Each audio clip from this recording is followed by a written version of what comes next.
Hello everyone, welcome to ഓട്ടോടോക്സ് ആണ്. നമ്മുടെ മറ്റൊരു പുതിയ വീഡിയോയിലേക്ക് എല്ലാവർക്കും സ്വാഗതം. അപ്പോൾ കഴിഞ്ഞ ദിവസം കൊൽക്കത്ത ഡൽഹി എലിമിനേറ്റ് ചെയ്ത് അവരുടെ പ്ലേ ഓഫ് സാധ്യതകൾ കുറച്ചുകൂടി വർദ്ധിപ്പിച്ചു. അവർ 7ാം സ്ഥാനത്തേക്ക് എത്തി. ഇന്നിതാ ടോപ്പ് 4ലുള്ള 2 ടീമുകളായിരുന്നു ഗുജറാത്തും അതുപോലെ തന്നെ രാജസ്ഥാനും. അവർ രണ്ടുപേരുള്ള മത്സരത്തിൽ ഗുജറാത്ത് ജയിച്ചു. ഗുജറാത്ത് സെക്കൻഡ് പൊസിഷനിലോട്ട് മൂവ് ചെയ്തിട്ടുണ്ട്. അതുപോലെ തന്നെ പഞ്ചാബ് അവരുടെ ഒരു സ്ഥാനം താഴ്ന്നിട്ടുണ്ട്. രാജസ്ഥാനാണ് 5ാം സ്ഥാനത്തേക്ക് എത്തിയിട്ടുമുണ്ട്. അപ്പോൾ ഇതിൻ്റെ ഇടയിൽ RCB കിടക്കുന്നുണ്ട്. അപ്പോൾ ടോട്ടലി IPL പോയിന്റ് ടേബിൾ എന്ന് പറയുന്നത് ഒരു ത്രില്ലിങ് അല്ലെങ്കിൽ ഇങ്ങനെ ഒരു കുറച്ച് സീനായിട്ടുണ്ട് എന്ന് തന്നെ പറയാം സിമ്പിളായിട്ട്. കാരണം ആദ്യത്തെ ഒരു 7 മത്സരങ്ങൾ കഴിഞ്ഞപ്പോൾ ഇപ്പം തന്നെ പ്രൊഡിക്റ്റ് ചെയ്യാം ടോപ്പ് 4 ഇത്രയും സിമ്പിളായിട്ടൊരു സീസൺ നമുക്ക് ഇപ്പം തന്നെ പ്രൊഡിക്റ്റ് ചെയ്യാം, ആ ഒരു കോമ്പറ്റീഷൻ കൊടുക്കണില്ല എന്നൊക്കെ പറഞ്ഞ സ്ഥാനത്തു നിന്നാണ് ഇന്ന് ഇത്രത്തോളം, അതായത് ഇത്രയും മത്സരങ്ങൾ കഴിഞ്ഞപ്പോൾ 10-11 മത്സരങ്ങൾ കഴിഞ്ഞപ്പോൾ പോയിന്റ് ടേബിൾ ഭയങ്കര ക്രൂഷ്യലായിട്ട് ഓരോ മത്സരം ഓരോ റണ്ണും ക്രൂഷ്യലായിട്ട് മാറിയേക്കാണ്.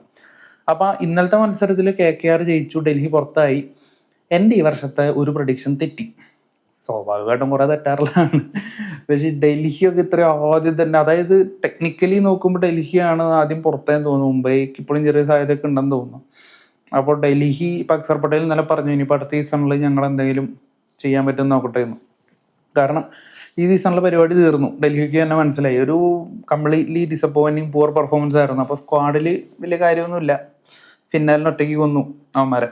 അപ്പോൾ കൊൽക്കത്തയുടെ ഒരു കംബാക്ക് എന്ന് തന്നെ പറയാം കേട്ടോ. ഭയങ്കര പുവർ പെർഫോമൻസ് ആയിരുന്നു കൊൽക്കത്ത. ഇനീഷ്യലി നല്ല പെർഫോമൻസ് ആയിരുന്നു ഡൽഹി. അപ്പോൾ തിരിച്ചു വരാം, എല്ലാ ടീമുകൾക്കും തിരിച്ചു വരാം. അപ്പോൾ ഇന്നത്തെ മത്സരത്തെ പറ്റി എടുത്ത് പറയണം. കാരണം ഗുജറാത്തും അതുപോലെ രാജസ്ഥാൻ. അപ്പോൾ എനിക്ക് ഈ ഫിക്സ്ചർ കണ്ടപ്പോൾ തന്നെ എന്തൊരു സുഖമില്ലാത്ത മത്സരമാണല്ലോ എന്ന് തോന്നിപ്പോയി. എന്താ നമുക്ക് അങ്ങനെ തോന്നിപ്പോയി, അത് തെറ്റി.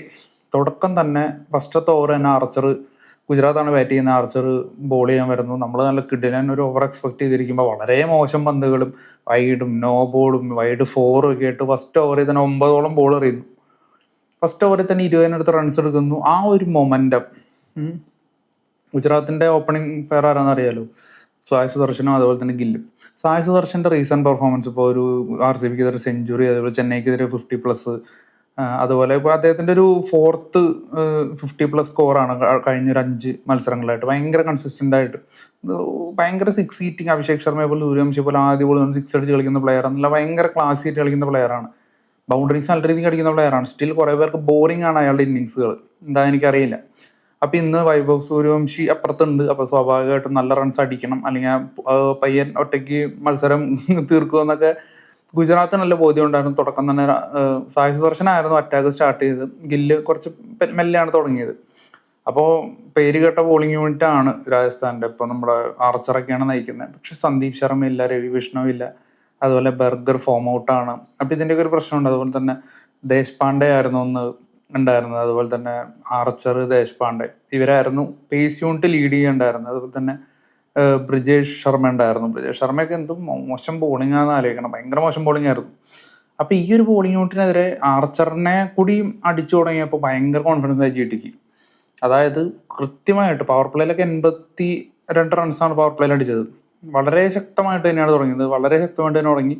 നല്ല രീതിക്ക് റൺസ് കണ്ടെത്താൻ തുടങ്ങി. സായ് സുദർശൻ ലീഡ് ചെയ്യാൻ തുടങ്ങി. ഗില്ലും ഫോമിലോട്ട് എത്തിയപ്പോൾ നല്ല രീതിക്ക് റൺസ് വരാൻ തുടങ്ങി. രണ്ടുപേരും വിക്കറ്റ് പോവാതെ ടീം സ്കോർ നല്ല രീതിക്ക് 100 കടത്തി. പിന്നീട് അവിടെ സായ് സുദർശൻ പുറത്താകുന്നു. നല്ലൊരു ഇന്നിങ്സ് അദ്ദേഹം കളിച്ച് പുറത്താകുന്നു. പിന്നീട് ബട്ട്ലർ വരുന്നു. ബട്ട്ലറിന് അധികം ആയുസ് ഉണ്ടായില്ല. ബട്ട്ലറിന് ഇന്നിങ്സ് അധികം ആയുസ് ഉണ്ടായില്ല. പെട്ടെന്ന് തന്നെ ബട്ട്ലർ ഔട്ടാകുന്നു. പക്ഷേ ഗില്ല് ഒരു സ്ഥാനത്ത് നിന്ന് നല്ല രീതിക്ക് കളിച്ചു. 44 ബോളിൽ നിന്ന് 82 റൺസ്. ഗില്ല് ഔട്ടാകുമ്പോൾ ടീം സ്കോർ 12.2 ഓവറിൽ 185 ആയിട്ടുണ്ട്. പക്ഷെ ഇനി ഈ ടീമിൽ അടിക്കാൻ ആരും ഇല്ലല്ലോ. ഹോൾഡർ കാര്യമായിട്ടൊന്നും ചെയ്തിട്ടില്ല. അതുപോലെ പിന്നെയുള്ളത് ജവാത്തിയൊക്കെയാണ്. നമുക്ക് എന്തെങ്കിലും എക്സ്പെക്ട് ചെയ്യാൻ പറ്റുമോ എന്നൊക്കെ ഒരു 230 ഒക്കെ എക്സ്പെക്ട് ചെയ്യാൻ പറ്റുമോ നോക്കും. വാഷിങ്ടൺ സുന്ദറിന്റെ ഇന്നലത്തെ ഇന്നിങ്സ്, വാഷിങ്ടൺ സുന്ദർ നോർമലി ഇങ്ങനെ ഇന്നിങ്സ് കളിക്കേണ്ടതല്ല. പക്ഷെ കൃത്യമായിട്ട് ഫീൽഡർ ഇല്ലാത്ത സ്ഥലത്തേക്ക് നോക്കി ബോൾ ഇട്ട് കൊടുത്ത് രാജസ്ഥാൻ വെള്ളേഴ്സ് നല്ല രീതിയിൽ സഹായിച്ചു. അദ്ദേഹത്തിന്റെ ഇന്നിങ്സ് കുറച്ച് കാണാൻ നല്ല ഇന്നിങ്സ് ആയിരുന്നു. അദ്ദേഹത്തിന്റെ ഈ റീസെന്റ് പെർഫോമൻസ് അടിപൊളിയാണ്. നല്ല രീതിക്ക് അദ്ദേഹം ക്ലച്ച് ഇന്നിങ്സിൽ ഒരുപാട് ഷോർട്ട് ഇന്നിങ്സ് നല്ല രീതിക്ക് കളിക്കുന്നുണ്ട് അദ്ദേഹം. അതുപോലെ തന്നെ തെവാത്തിയുടെ ഇന്നിങ്സിന്റെ ഇമ്പാക്ട് 2 6 അടിച്ചുള്ളൂ, പക്ഷെ നല്ല ഇമ്പാക്റ്റ് ആയിരുന്നു. 229 എന്ന് പറയുന്ന ഒരു കിഡിലൻ സ്കോർ ഗുജറാത്ത് സെറ്റ് ചെയ്യാണ്. പിന്നെ ഗുജറാത്തിന്റെ ബോളേഴ്സ് അറിയാലോ, റഷീദ് ഖാൻ ഉണ്ട്, അതുപോലെ തന്നെ അന്ന് പ്രസിദ്ധ് കൃഷ്ണ ഉണ്ടായിരുന്നു. അതിനിടയിൽ നമ്മുടെ ബട്ട്ലറിന്റെ വിക്കറ്റ് എടുത്തിട്ട് ജഡേജ കാണിച്ച സെലിബ്രേഷൻ, ബട്ട്ലർ തന്റെ പോക്കറ്റിലാണ് എന്നൊക്കെ കാണിച്ചപ്പോൾ ഞാൻ വിചാരിച്ചു ബട്ട്ലറിനെതിരെ ജഡേജയ്ക്ക് ഇത്രയും പീക്ക് റെക്കോർഡ് ഉണ്ടോ. സത്യം പറഞ്ഞിട്ടുണ്ട് T20 ക്രിക്കറ്റിൽ മൊത്തം എടുക്കുമ്പോൾ 11 തവണയാണ് ബട്ട്ലറിനെ ജഡേജ ഡിസ്മിസ് ചെയ്തേക്കുന്നത്. അത്യാവശ്യം കിടിലൻ റെക്കോർഡാണ്. അപ്പം ഇന്നും ബട്ട്ലറിനെ ജഡേജ തന്നെയാണ് പുറത്താക്കിയത്. അപ്പോൾ കാര്യമായിട്ട് ഒന്നും അങ്ങനെ ചെയ്യാൻ പറ്റാതെ ബട്ട്ലർ പോയപ്പോൾ നമ്മൾ വിചാരിച്ചു സ്കോർ അങ്ങനെ കുറയും അല്ലെങ്കിൽ ഇതാക്കും. പക്ഷേ Rajasthan bowlers has another plan. 18ാമത്തെ ഓവർ വൻ കിടുവായിട്ടെറിഞ്ഞ് ദേശ്പാണ്ഡെ, പക്ഷേ 20ാമത്തെ ഓവർ കൊണ്ട് തല മുടച്ചു, നല്ല രീതിക്ക് അടി കിട്ടി. 229 എന്ന് പറയുന്ന സ്കോർ ഈസിലി ഡിഫെൻഡ് ചെയ്യാൻ പറ്റും ഗുജറാത്ത് ബൗളേഴ്സിന്. കാരണം അതിനുള്ള ആൾക്കാരുണ്ട്. നമുക്ക് ആ ടീമിന്റെ ബോളിംഗ് ലൈനപ്പ് നോക്കിയാൽ മനസ്സിലാവും. അവിടെ ഏറ്റവും കൂടുതൽ ഡോട്ട് ബോളുകൾ എറിഞ്ഞ റബാഡ ഉണ്ട്, ഏറ്റവും കൂടുതൽ ഡോട്ട് ബോളുകൾ എറിഞ്ഞ സിറാജ് ഉണ്ട്. ഇവർ രണ്ടുപേരും ടോപ്പ് 5 മോസ്റ്റ് ഡോട്ട് ബോൾസ്. പിന്നെ റഷീദ് ഖാൻ ഉണ്ട്, സുന്ദർ ഉണ്ട്, അതുപോലെ തന്നെ പ്രസിദ്ധ് കൃഷ്ണൻ ഉണ്ടാവും എന്നാണ് കണ്ടത്, പക്ഷെ അദ്ദേഹം ഉണ്ടായില്ല. അതുപോലെ ഹോൾഡർ പിന്നെ നമുക്കറിയാം നല്ല കിടുവായിട്ട് കറക്റ്റ് ലെങ്ത്തിൽ ഹാർഡ് ലെങ്ത്തിൽ ബൗൺസേഴ്സ് ഇങ്ങനെ എറിഞ്ഞെറിഞ്ഞ് പോകും, അടിക്കാൻ തന്നെ പറ്റില്ല. അമ്മാതിരി റേഞ്ച് മനുഷ്യനായിട്ടുണ്ട്. ഈ 36ാമത്തെ വയസ്സിലാണെന്ന് തോന്നുന്നു കരിയറിന്റെ ഒരു പ്രൈം പീക്കൊക്കെ പുള്ളി കാണുന്നത്. അപ്പൊ എന്തായാലും 229 റൺസ് ചേസ് ചെയ്യാനായിട്ട് ആരിറങ്ങുന്നു? വൈഭവ് സൂര്യവംശി ഇറങ്ങുന്നു. ഇതിനെ നിൽക്കുന്ന സിറാജോ, സിറാജ് DSP സിറാജാണോ അല്ലെങ്കിൽ റബാഡയാണോ എന്ന് പുള്ളിക്ക് നോട്ടമില്ല. പുള്ളി വന്നു ഫസ്റ്റ് ബോൾ തൊട്ട് 6 അടി തുടങ്ങി. 6 അടി എന്ന് പറഞ്ഞാൽ പുൾ ഷോട്ടൊക്കെ എന്ന് പറഞ്ഞാൽ അമ്മാതിരി പുൾ ഷോട്ട്. 145 കിലോമീറ്റർ സ്പീഡ് വരുന്ന പന്തിനൊക്കെയാണ് കിഡിലും പുൾ ഷോട്ട് അടിച്ച് പുള്ളി ഇങ്ങനെ കടത്തിക്കൊണ്ടിരിക്കുകയാണ്. അങ്ങനെ വൈഭവ് സൂര്യവംശി നല്ല രീതിക്ക് 30 റൺസ് അടിച്ചു, 3 6 3 4 പോയി 36 റൺസ് അടിച്ച് നിൽക്കുന്നു. അപ്പോൾ ഗില്ല് അവിടെ സിറാജിനായിട്ട് സംസാരിക്കുന്നു. കാര്യമായിട്ട് ഫീൽഡ് ചേഞ്ചസ് വരുന്നു, ഫൈൻ ലെഗ് കയറുന്നു. വീണ്ടും ഒരു ബൗൺസർ, അതും നല്ല കട്ട ബൗൺസറാണ്, ഹെവി പേസിലുള്ള ഒരു ബൗൺസറാണ്. സിറാജിനെ ഓൾറെഡി നല്ല രീതിക്ക് അടികിട്ടി നിൽക്കുകയാണ്. സ്റ്റിൽ ബൗൺസർ എറിയുന്നു, വൈഭവ് സൂര്യവംശി കൊടുക്കുന്നു. ടൈമിങ് കറക്റ്റ് ആയില്ല, കണക്റ്റ് ആയില്ല, എഡ്ജ്, ഫൈൻ ലെഗിൽ ക്യാച്ച്. നല്ല ഒരു അഗ്രസീവായിട്ടുള്ള സെലിബ്രേഷൻ നടത്തിയിട്ടാണ് സിറാജ് പോയത്. അതിൽ തെറ്റൊന്നും ഞാൻ കാണുന്നില്ല കേട്ടോ. കാരണം ചെറിയ പയ്യനാണ്, സെലിബ്രേറ്റ് ചെയ്യാൻ പാടില്ല. എന്താണത്, ചെറിയ പയ്യൻ അടിക്കുമ്പോൾ റൺസ് 6 റൺസ് അല്ലേ 6ന് കയറുന്നത്. ചെറിയ പയ്യനാണ്, അതുകൊണ്ട് അവൻ്റെ പ്രായത്തിനനുസരിച്ച് റൺസ് കുറയ്ക്കുന്നൊന്നുമില്ല. അപ്പോൾ സെലിബ്രേഷനൊക്കെ ആവാം, അത് മാന്യമായ രീതിയിൽ സെലിബ്രേറ്റ് ചെയ്യാം. ഓക്കെ. അപ്പോൾ അത് കഴിഞ്ഞു. അവിടെ തന്നെ കളി രാജസ്ഥാൻ പകുതി തോറ്റ പോലെയായിരുന്നു. പിന്നെ SSC ജയ്സ്വാൾ ഒരു മോശം ഇന്നിങ്സാണ്, മോശം ഷോട്ട് സെലക്ഷനും ഒന്നും ചെയ്യാതെ പോയി. ജുറൽ വന്നു, ഒരു ക്വിക്ക് ഇന്നിങ്സ് കളിക്കുന്നു, ജുറലും വേഗം പോകുന്നു. പവർ പ്ലേ കഴിയുമ്പോൾ 78 റൺസാണെന്നോ. അപ്പോൾ ഈ രാജസ്ഥാന്റെ പവർ പ്ലേ സ്കോറും GTയുടെ പവർ പ്ലേ സ്കോറുമായിട്ട് 4-5 റൺസിന്റെ വ്യത്യാസമുള്ളൂ. പക്ഷെ അവിടെ 3 വിക്കറ്റ് പോയി. പിന്നീട് ഇപ്പൊ പരാഗിന് പരിക്കാണ്. അപ്പൊ മൊത്തം പരിക്കാണ് ഇവരുടെ ടീമിൽ. ഇപ്പൊ കുറെ പേർക്ക് ഇങ്ങനെ പരിക്ക് റിപ്പോർട്ട് ചെയ്യുന്നുണ്ട് എല്ലാ ടീമിലും. എന്താണെന്ന് ഈ സീസണ് മാത്രം പ്രത്യേകത എന്ന് തോന്നുന്നു. എല്ലാ ടീമിലും ഒരുപാട് പരിക്കുള്ള ആൾക്കാർ.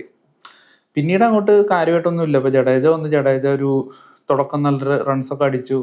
അല്ലെങ്കിൽ ഹെറ്റ്മേർ വേഗം പുറത്തായി, ഡനോ ഫെറേറ വേഗം പുറത്തായി. അതുപോലെ തന്നെ പിന്നീട് ആർക്കങ്ങനെ കാര്യമായിട്ടൊന്നും ചെയ്യാൻ പറ്റിയില്ല. റീസൺ റഷീദ് ഖാൻ 3 പേരുടെ സ്റ്റെംസാണ് എടുത്തേക്കുന്നത്. 3 പേർ സ്റ്റെംസ് എടുക്കുന്നു, കിടലിനായിട്ട് മിഡിൽ ഓവർ കൺട്രോൾ ചെയ്യുന്നു, കളി കയ്യിലങ്ങ് പിടിക്കുന്നു. പിന്നീട് ആർക്കും കാര്യമായിട്ടൊന്നും ചെയ്യാൻ പറ്റില്ല. ജഡേജ കുറച്ച് നേരം നിന്നു, ഇന്നിങ്സ് കളിച്ചു, കുറച്ച് റൺസ് എത്തിച്ചു. അതുപോലെ തന്നെ ഷനാഗ ലാസ്റ്റ് കുറച്ച് റൺസ് അടിച്ചു. ഒരു തരക്കേടില്ലാതെ സ്കോറിലോട്ട് എത്തിച്ചെങ്കിൽ പോലും 77 റൺസിന്റെ വലിയൊരു തോൽവി തന്നെയാണ് ഇന്ന് രാജസ്ഥാൻ ഏൽക്കേണ്ടി വന്നേക്കുന്നത്. അപ്പോൾ SSC ജയ്സ്വാളായിരുന്നു ക്യാപ്റ്റൻ. അദ്ദേഹത്തിന്റെ ക്യാപ്റ്റൻസി കരിയറിലെ ഒരു മോശം തുടക്കം എന്ന് തന്നെ വേണമെങ്കിൽ പറയാം. അങ്ങനെ 77 റൺസ്. അതുപോലെ തന്നെ ഫെരേറയും അതുപോലെ നമ്മുടെ വൈഭവ് സൂര്യവംശി ഒന്നും ചെയ്തില്ലെങ്കിൽ ഈ ടീമിൽ ബാറ്റ് ചെയ്യാൻ ആരുമില്ല എന്ന് കാണിക്കുന്നൊരു പ്രകടനമായിരുന്നു. മൊത്തത്തിൽ മോശം ബാറ്റിംഗ് പെർഫോമൻസ് ആയിരുന്നു. ഒന്ന് പൊരുതി പോലും നോക്കിയില്ല. ബോളിംഗ് ഓൾറെഡി മോശമാണ്, കാരണം പേരുകെട്ട ആൾക്കാരൊക്കെ ഉണ്ടായിട്ട് പോലും. പരിക്കാണെങ്കിൽ പറയാമെങ്കിൽ പോലും ഇത്രയും റൺസ് കൊടുത്തത് മോശമായി പോയി. അവിടെ തന്നെ കളി പകുതി തോറ്റു. പിന്നെ ഗുജറാത്തിന്റെ സ്ട്രോങ് ബോളിംഗ് ലൈനപ്പാണ്, അവർക്കെതിരെ 200 അടിക്കുക എന്ന് പറഞ്ഞാൽ എളുപ്പമല്ല. ആസ് യൂഷ്വൽ സിറാജ് 50 റൺസ് മേടിച്ചിട്ടുണ്ട്. അപ്പൊ എന്തായാലും ഗില്ലിന്റെ കേസ്, ഗില്ല് എന്തായാലും നല്ലൊരു ഇന്നിങ്സ് ആയിരുന്നു. അപ്പൊ ഗില്ല് കൺസിസ്റ്റന്റ് ആയിട്ട് കളിക്കുന്ന കൺസിക്യൂട്ടീവ് സീസൺ, അദ്ദേഹം 2020 തൊട്ടിട്ട് 2026 വരെ എല്ലാ സീസണിലും 400+ റൺസ് IPL അടിച്ച പ്ലെയറാണ്. അതുപോലെ ഭയങ്കര കൺസിസ്റ്റന്റ് ആയിട്ട് അദ്ദേഹത്തിന് ഈ ഫ്ലാറ്റ് പിച്ച് ബുള്ളി എന്നൊക്കെ പറയുന്നത്, അദ്ദേഹം എല്ലാ പിച്ചിലും ഒരുവിധം കുഴപ്പമില്ലാതെ കളിക്കുന്ന പ്ലെയറാണ്. എല്ലാ ടൈപ്പ് ബോളും കളിക്കുന്ന പ്ലെയറാണ്. എല്ലാ ബോളേഴ്സിനെതിരെ അത്യാവശ്യം ഡൊമിനേറ്റ് ചെയ്യുന്ന പ്ലെയറാണ്. വൈറ്റ് ബോൾ ക്രിക്കറ്റിൽ, റെഡ് ബോളിലല്ല, വൈറ്റ് ബോൾ ക്രിക്കറ്റിൽ. ഇപ്പൊ തന്നെ നോക്കുമ്പോൾ ഇപ്പൊ നമ്മുടെ ഇന്ത്യൻ ടീമിന് വേണ്ടി കളിക്കുന്ന world cup T20 world cup കളിച്ച പ്ലെയേഴ്സിൽ പകുതിയിലധികം ആളുകളും ഈ IPL സീസൺ ഫ്ലോപ്പാണ്. പക്ഷെ ഗില്ല് ടോപ്പ് ഓർഡറിൽ കളിച്ചിട്ട് പോലും ഗില്ലിന് ആ ഒരു കൺസിസ്റ്റൻസി ഉണ്ട്. അപ്പോൾ ഗില്ല് തീർച്ചയായിട്ടും എനിക്ക് തോന്നുന്നു അടുത്തൊരു T20 സീരീസ് ഒക്കെ വരുമ്പോൾ, ഇപ്പൊ സഞ്ജു ആണ് ക്യാപ്റ്റൻ, അടുത്ത T20 സീരീസിൽ സഞ്ജു ആണ് ക്യാപ്റ്റൻ എന്നൊക്കെ പറയുന്നത് കേട്ടു. അങ്ങനെയല്ല ഇപ്പോൾ 2 വൈറ്റ് ബോൾ ടീമിൽ ODIയിലും T20യിലും ഒരു ക്യാപ്റ്റൻ ആയിരിക്കും സൂര്യകുമാർ യാദവ്. പുറത്തേക്കുള്ള വഴി സൂര്യകുമാർ യാദവിന് തുറന്നിട്ടുണ്ട് എന്നൊക്കെ പറയുന്നുണ്ട്. അപ്പം അങ്ങനെ എന്തായാലും ഇപ്പം ഇന്റന്റ് ഇല്ല എന്നൊരു കാരണം വെച്ചിട്ട് ഗില്ലിനെ അങ്ങനെ പുറത്തെടുത്താൻ പറ്റില്ല. ഗില്ല് പ്രൂവ് ചെയ്യുന്നുണ്ട് IPL. അങ്ങനത്തെ ഒരു സിറ്റുവേഷൻ വന്നു കഴിഞ്ഞാൽ ഗില്ലിനെ വീണ്ടും ഇന്ത്യൻ ടീമിലോട്ട് T20 ടീമിലോട്ട് കൊണ്ടുവരും. അതൊരു പക്ഷേ അത് സൂര്യകുമാർ യാദവിന് പകരമായിരിക്കും. ശ്രേയസ് അയ്യരെ കൺസിഡർ ചെയ്യുന്നില്ല എന്നാണ് നമുക്ക് ടൈംസ് ഓഫ് ഇന്ത്യക്ക് റിപ്പോർട്ട് ചെയ്യുന്നത്. വാട്ട് എവർ, അങ്ങനെയാണെങ്കിൽ തെറ്റ് പറയാൻ നിലവിൽ സാഹചര്യത്തിൽ പറ്റില്ല. കാരണം ശ്രേയസ് അയ്യരുടെ കേസാണ്. ശ്രേയസ് അയ്യർ കളിക്കുന്നുണ്ട്, ഒരുപാട് നല്ല ഇന്നിങ്സ് കളിക്കുന്നുണ്ടെങ്കിൽ പോലും ശ്രേയസ് അയ്യർ കൺസിസ്റ്റൻസി പ്രശ്നമാണ്. ഭയങ്കര കൺസിസ്റ്റൻസി പ്രശ്നമുണ്ട് ശ്രേയസ് അയ്യർക്ക്. പക്ഷെ ഗില്ലിന് അങ്ങനല്ല. ഗില്ല് എന്തായാലും ഒരു മിനിമം റൺസ് അടിക്കും. അവിടെ ഇന്ത്യൻ പ്രശ്നം മാത്രമേ ഉള്ളൂ. ഒരു മിനിമം റൺസ് ഗില്ല് അടിക്കുന്നുണ്ട്. അല്ല ഇനി സഞ്ജു T20 ക്യാപ്റ്റൻ അങ്ങനെ ചില കാര്യങ്ങളൊക്കെ പറയുന്നുണ്ട്. അപ്പം എന്തായാലും നമുക്കൊരു ഉറപ്പില്ല. അപ്പം T20 ടീമിൽ ഇപ്പോൾ സ്ഥാനം നിലനിർത്താൻ നല്ല പാടാണ്. നന്നായി കളിച്ചു തന്നെ പറ്റുള്ളൂ. ഇപ്പൊ നിലവിൽ ഇപ്പൊ ശിവം ദുബെ, അക്സർ പട്ടേൽ, അതുപോലെ തിലക് വർമ്മ, സൂര്യകുമാർ യാദവ്, നമ്മുടെ വരുൺ ചക്രവർത്തി, ഹർഷദീപ് സിംഗ്, ഇവൻ ബുംറ പോലും T20 ടീമിൽ നന്നായി പെർഫോം ചെയ്യണില്ല. നമുക്ക് എന്തെങ്കിലും എടുത്തു പറയാനുള്ള സഞ്ജു സാംസൺ, അഭിഷേക് ശർമ്മ മാത്രമേ ഉള്ളൂ. അതുകൊണ്ട് ആരൊക്കെ നന്നായി പെർഫോം ചെയ്യുന്നുണ്ടോ അവരെയൊക്കെ കയറ്റി പെർഫോം ചെയ്യാത്തവരെ തട്ടാനൊക്കെ പ്ലാൻ ഇട്ട് കഴിഞ്ഞാൽ എന്തായാലും ഈ ഒരു IPL സീസൺ വെച്ച് അങ്ങനെ ചെയ്യില്ല. എന്നാലും ഒരു എക്സാമ്പിൾ പറഞ്ഞതാണ്. അപ്പോൾ എന്തായാലും IPL പോയിന്റ് ടേബിൾ വീണ്ടും കുറച്ച് ക്രൂഷ്യൽ ആയിട്ടുണ്ട്. അപ്പോൾ നാളത്തെ ചെന്നൈയുടെ മത്സരം ചെന്നൈ LSGനെ തോപ്പിക്കുകയാണെങ്കിൽ വീണ്ടും മുകളിലോട്ട് കയറാനായിട്ട് സാധിക്കും. RCBനൊക്കെ മറികടക്കാനായിട്ട് മേ ബി സാധിക്കാം. അങ്ങനെയാണെങ്കിൽ അടിപൊളിയായിരിക്കും. അപ്പോൾ എന്തായാലും നമുക്ക് നാളത്തെ മറ്റൊരു വീഡിയോ ആയിട്ട് വരാം. എന്തായാലും താങ്ക് യു.